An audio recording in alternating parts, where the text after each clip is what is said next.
Hello बच्चों, botany में paper third में हम लोगों ने आरडीटी डिस्कस कर चुके थे। आज हम डिस्कस करेंगे plasmid kinds and there uses. इस प्लाज्मिड को हम फॉलोइंग टॉपिक्स में कवर करेंगे: इंट्रोडक्शन, प्रॉपर्टीज, काइंड्स और टाइप्स एंड यूजेस। ये मैंने एक सिंपल बैक्टीरियल सेल यहाँ पे बना रखी है जिसमें ये मेन क्रोमोसोम है और यहाँ पे मैंने प्लाज्मिड दिखा रखे हैं। सबसे पहले इंट्रोडक्शन को हम कवर करते हैं।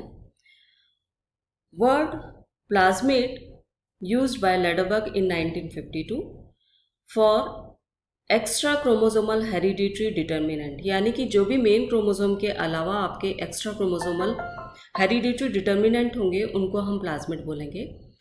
और इस तरीके से हम प्लाज्मिड को डिफाइन करेंगे as a autonomous element, genome as a extra chromosomal unit, self-replicating circular duplex DNA molecule in a bacterial cell। Plasmid के डेफिनेशन में आपको बुक्स के अंदर वेरिएशन मिल सकता है, लेकिन कॉन्क्रीट वे में हम इसको इस तरीके से ही डिफाइन करेंगे। ऑटोनोमस एलिमेंट होगा, यानी कि ये इंडिपेंडेंट बॉडी है मेन क्रोमोसोम के अलावा, और एक्स्ट्रा क्रोमोसोमल यूनिट है मेन क्रोमोसोम के अलावा, और इसके अंदर सेल्फ रेप्लिकेटिंग की क्षमता होती है, साथ में सर्कुलर डुप्लेक्स डीएनए मॉलिक्यूल है इन ए बैक्टीरियल सेल। कई जगह आपको ये भी मिलेगा कि ये डीएनए के अलावा आरएनए से भी मिलके बने हुए होते हैं, और बैक्टीरियल सेल के अलावा यीस्ट में और कुछ फंजाई के अंदर भी ये मौजूद रहते हैं। तो कॉन्क्रीट वे में इन रिसेंट फील्ड में हम डिफाइन ऐसे ही करेंगे प्लाज्मिड को। प्रॉपर्टीज़ क्या क्या हैं? फर्स्ट प्रॉपर्टी है genetic element made up of DNA and RNA, extra chromosomal unit यानी मेन क्रोमोसोम के अलावा, और उससे स्मॉलर होंगे, सेपरेट होंगे than main chromosome, capable of replication, क्षमता होगी रेप्लिकेशन की, और एसएस यानी कि सिंगल स्ट्रैंडेड भी हो सकते हैं और डीएस डबल स्ट्रैंडेड भी हो सकते हैं। इनकी जो शेप है वो लीनियर या सर्कुलर मॉलिक्यूल की तरह होगी। इसके अलावा ये क्लोज्ड और ओपन मॉलिक्यूल के रूप में मिल सकते हैं। नेक्स्ट है इनका जो साइज है वो 1.5 किलो बेस पेयर से 1500 किलो बेस पेयर तक मिल सकता है। लास्ट टॉपिक है इनके नंबर इन ए पर सेल 1 to 22,000 कॉपीज मौजूद रह सकते हैं इन ए सेल। इस तरीके से ये इसकी प्रॉपर्टीज़ होगी, 8 पॉइंट में कवर करी है। ये इसकी डेफिनेशन होगी और ये इसका टर्म होगा, ये आपको लिखना पड़ेगा लेडरबर्ग इन 1952। साथ में मैंने इसमें एक सिंपल प्लाज्मिड का मैप बता रखा है। इस मैप में देखिए कुछ एक साइट्स हैं जो कि हमने टूल में भी डिस्कस करी थी। ये है एंटीबायोटिक रेजिस्टेंस साइट, फिर ये है सिलेक्टेबल मार्कर्स। यहाँ पे नीचे देखिए आप origin of replication Uri site. ये साइट जो है इंसर्टेड जीन जहाँ पे होंगे, यानी कि फॉरेन जीन जब ये वेक्टर की तरह काम करेगा तो यहाँ पे इंसर्ट किए जाएंगे। ये इनकी प्राइमर साइट है और ये प्रमोटर साइट है। ये एक डायग्राम है, सिंपल डायग्राम है प्लाज्मिड का। नेक्स्ट जो इसके अंदर काइंड्स एंड देयर यूजेस, तो उसको हम डिस्कस करते हैं। जब हम टाइप्स की बात करते हैं तो मेनली 3 टाइप्स के प्लाज्मिड को डिस्कस किया जा सकता है। फर्स्ट है F sex fertility F plasmid. Second है R resistance R plasmid, and third है कॉलिसिनोजेनिक कॉल प्लाज्मिड, यानी कि ये 3 F, R and call plasmid 3 तरह के प्लाज्मिड होते हैं। 1 by 1 लेते हैं। सबसे पहले है F प्लाज्मिड। F प्लाज्मिड की क्या प्रॉपर्टीज हैं देखिए आप। Composed of DNA molecule with molecular weight 250,000 Dalton and main chromosome का 1/40th पार्ट होता है। साइज में यदि हम कंपैरिजन करें तो इस तरीके से हो सकता है। Responsible for control of bacterial conjugation, यानी कि बैक्टीरिया के अंदर जो सेक्सुअल रिप्रोडक्शन का टाइप होता है कॉन्जुगेशन, उसके अंदर इसका मेन रोल होता है।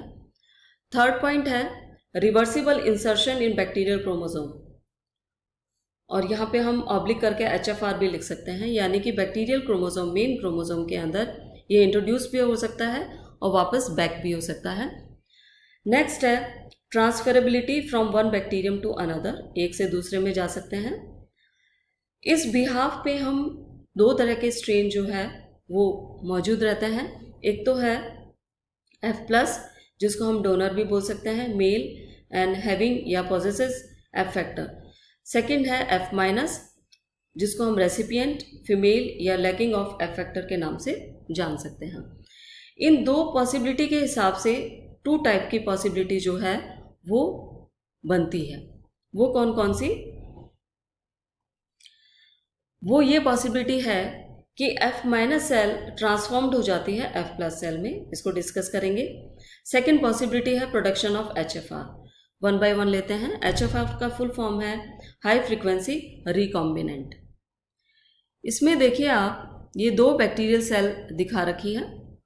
एक F+ है जिसमें प्लाज्मिड है, दूसरी F- है जिसमें नहीं है। इसको सिग्निफिकेंट कैरेक्टर इसके अंदर मिलता है पिलई, प्रेजेंस ऑफ पिलई। जब ये दोनों सेल आपस में एक दूसरे के कांटेक्ट में आती हैं थ्रू कॉन्जुगेशन ट्यूब, तो जो प्लाज्मिड होता है अपनी कॉपी बनाता है और एक कॉपी जो है इधर ट्रांसफ़र कर देता है, जिसमें लिखा हुआ है plasmid transfer via कॉपिंग via conjugation tube. Next जो है, ये जो F- सेल थी ये कन्वर्ट हो चुकी है F+ सेल में, और 2 F+ सेल जो है आपके पास में अवेलेबल हो चुकी है। सेकेंड पॉसिबिलिटी को यहाँ से डिस्कस करते हैं हम। ये जो बीच में कॉन्जुगेशन ट्यूब बनी थी इन दोनों के बीच में, यहाँ पे देखिए आप, कॉन्जुगेशन ट्यूब डिस्टर्ब्ड, ये टूट चुकी है बीच में किसी वजह से। तो ये जो प्लाज्मिड का पार्ट है, ये प्लाज्मिड का जो पार्ट है, इसका फ्रेगमेंट तो ट्रांसफ़र हो चुका है, इसके बाद में ये डीलिंक्ड हो चुके हैं। ये जो फ्रेगमेंट ट्रांसफर्ड होता है, ये फ्रेगमेंट जो होता है मेन क्रोमोसोम के अंदर इंट्रोड्यूस कर दिया जाता है। The fragment plasmid incorporating in parent DNA, यानी कि मेन क्रोमोसोम के अंदर ये इंट्रोड्यूस कर दिया जाता है। अब इस सेल को हम बोलेंगे HFR सेल, यानी कि इसके अंदर हाई फ्रीक्वेंसी रिकॉम्बिनेंट की कैपेबिलिटी मौजूद रहती है। क्यों? क्योंकि इसके अंदर ये प्लाज्मिड जो है कई बार अपने साथ मेन क्रोमोसोम का कुछ पार्ट लेके भी यहाँ से डिटैच हो सकता है, जिसको F' बोलते हैं। इस तरीके से ये HFR सेल जो है हो गई है, और दोनों पॉसिबिलिटी की हम बात कर चुके हैं। नेक्स्ट टाइप हम डिस्कस करते हैं R फैक्टर, रेजिस्टेंट फैक्टर और R प्लाज्मिड। इसमें देखिए आप, ये सेकेंड टाइप है। As usual extra chromosomal DNA circle है। नेक्स्ट, कुछ एंटीबायोटिक के अगेंस्ट ये अपने आप को रेजिस्टेंट शो करता है। ये कौन सी एंटीबायोटिक है? टेट्रासाइक्लिन, स्ट्रेप्टोमाइसिन, सल्फेनोमाइड, ये कुछ एक एग्जाम्पल है। इनके मौजूद रहने पे ये अपने आप को सर्वाइव कर सकता है। इस तरीके से ये रेजिस्टेंस शो करते हैं। थर्ड पॉइंट है help in transfer of bacterial gene from one strain to another strain, like F factor. Conjugation takes place by R in absence of F, ये इसका फीचर है। It can not get inserted in bacterial chromosome, यानी कि जो fertility factor में मिला था वो इसमें यहाँ मौजूद नहीं होता है। दूसरी बात, ये इसका जो रोल होता है, role as a selectable markers की तरह ये काम करता है। इसको मैंने डायग्राम से बता रखा है। ये देखिए आप, 2 डिफरेंट टाइप के बैक्टीरिया, फर्स्ट वन में प्लाज्मिड नहीं है, दूसरे में बैक्टीरिया सेल में प्लाज्मिड है। कौन सा? PBr322, a type of R plasmid. इन दोनों को हमने सॉल्यूशन के अंदर कल्चर किया, सॉल्यूशन कंटेनिंग एम्पिसिलिन और टेट्रासाइक्लिन, यानी या बोथ, दोनों हो सकते हैं। ये एंटीबायोटिक हैं। अब जब कॉलोनीज डेवलप होती हैं तो PBr322 की कॉलोनीज तो सर्वाइव कर जाती है इस एंटीबायोटिक के सॉल्यूशन में, जबकि इस बैक्टीरिया की कॉलोनी जो है वो सर्वाइव नहीं कर पाती है। इस तरीके से ये सेलेक्टेबल मार्कर्स की तरह काम करते हैं। नेक्स्ट हम डिस्कस करते हैं थर्ड प्लाज्मिड। थर्ड प्लाज्मिड है Col plasmid, colicinogenic plasmid. First character है इसका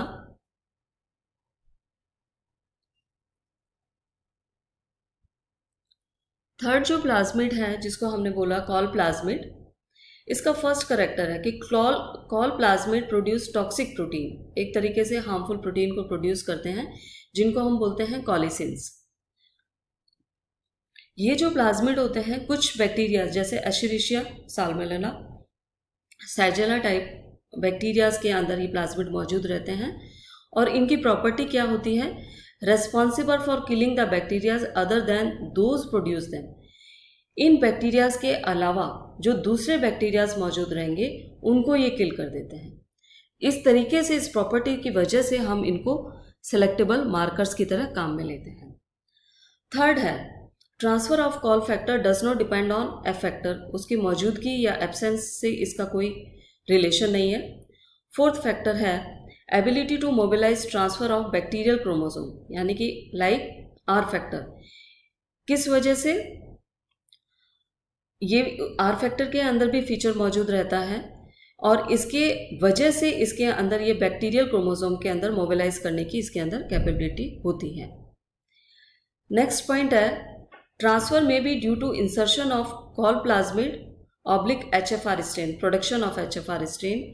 ये जो फैक्टर है ये लाइक एफ फैक्टर है लेकिन अनलाइक आर फैक्टर है। अब इसको थोड़ा हम समझ लेते हैं। जो इंसर्शन, जो मोबिलाइज हुआ है बैक्टीरियल क्रोमोसोम, उसमें ये संभावना जताई जाती है कि जो कॉल फैक्टर होता है उसका इंसर्शन हो चुका है। किसमें? मेन क्रोमोसोम में। तो ये जो फीचर होता है ये आर फैक्टर से तो रिजेंबल करता है, लेकिन एफ फैक्टर से तो रिजेंबल करता है लेकिन आर फैक्टर से रिजेंबल नहीं करता है। सिक्स्थ पॉइंट है एक्ट एज ए एपिसोम, यानी कि इसकी इंडिपेंडेंट वाली कैपेबिलिटी और इंसर्ट वाली कैपेबिलिटी दोनों के अंदर ये मौजूद रहता है और सेलेक्टेबल मार्कर्स की तरह इसको हम काम में ले सकते हैं। यहाँ मैंने एक डायग्राम बता रखा है इसको समझने के लिए। ये ई कोलाई की सेल है जिसके अंदर ये प्लाज्मिड, कौन सा? कॉल प्लाज्मिड मौजूद है और ये एक स्ट्रेप्टोकोकस की कॉलोनीज दिखा रखी हैं जिसके अंदर कॉल प्लाज्मिड एब्सेंट है। दोनों कॉलोनीज को हमने ग्रो करा, बैक्टीरियाज को ग्रो करा और उनको जो है कॉलोनीज डेवलप हुई और फिर इन कॉलोनीज को हमने कंबाइंड किया। तो देखिए आप, E coli colonies destroyed the streptococcus colonies via colicin produced by Col factor in E coli. यानी कि ये जो कॉलोनीज थी ये धीरे धीरे कम हो रही हैं और ये कॉलोनीज धीरे धीरे बढ़ रही हैं। तो इन कॉलोनीज के द्वारा कॉलिसिन का प्रोडक्शन किया जा चुका है जिसकी वजह से ये कॉलोनीज धीरे धीरे खत्म हो रही है। तो एक सिंपल वे में डायग्राम के थ्रू जो है कॉल प्लाज्मिड को बताया गया है। इस तरीके से हमने तीनों प्लाज्मिड का रोल जो है किस तरीके से ये काम करते हैं, जो प्लाज्मिड का main role as a vector और as a selectable markers, as a fertility factor के रूप में हमने डिस्कस किया। इस तरीके से ये यूनिट पूरी कंप्लीट होती है हम लोगों की। आरडीटी हम डिस्कस कर चुके हैं और आज हमने प्लाज्मिड जो है वो डिस्कस करा है। Thanks guys.